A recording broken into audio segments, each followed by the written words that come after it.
So, Alex, you said you left academia in part because it was a bit self-gratifying. You said earlier, and so obviously you had this skill. You could be a builder.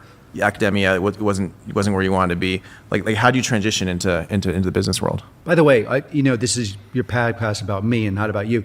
But one of the things I always admired about Joe. Joe is the most loyal person on the planet, and sometimes you have to fight and you're wrong.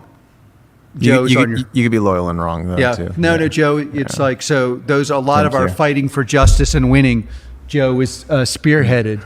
Right. And it's been a mistake where I've been too loyal and I've kept people I shouldn't have around in certain positions. It's very hard to get this right. So I appreciate that. Well, it's a mistake that we all at Palantir enjoyed you having. And our times getting Palantir off the ground were just crazy magical, dangerous, scary. We almost went out of business a lot of times. And in fact, except for the fact that we were so maniacally focused on getting this thing to work, it would never have worked because no one wanted to invest in us.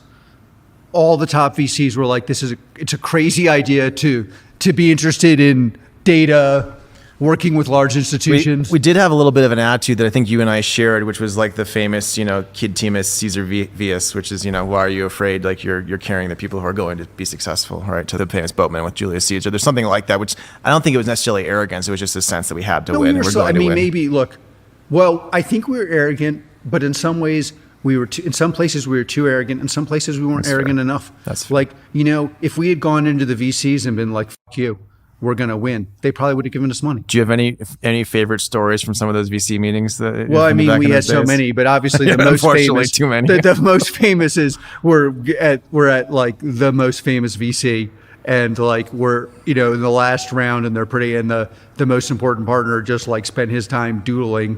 My fantasy of it is he was doodling some erotic little picture that he was fixated on, but but in non-fairness to that person, I think if we had stood up and walked out, we're like, fuck this, you guys are wasting our time, chances of them investing would have been much higher. One of the things that entrepreneurs or builders need to understand about the Valley is if you're not overtly aggressive about representing yourself, they'll just assume that it's not real.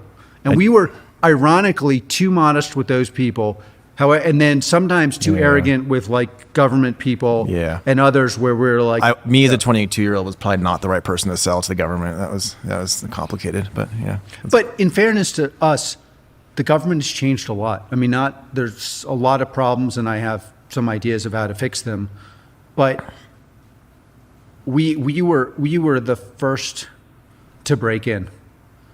And it's like a lot of other companies have now come in and some are doing very well. No, I'm able to do a lot in defense now, thanks to Palantir and then SpaceX and others, right? And, we showed up, we succeeded, which again, none of this matters if you're like some academic project, you don't succeed. Yeah. We sued the government not to buy our product, but to ensure that people bought products that worked, because the most important thing in my view that can happen for the preservation of the West and its values is for the U.S. military to be by far the best in the world.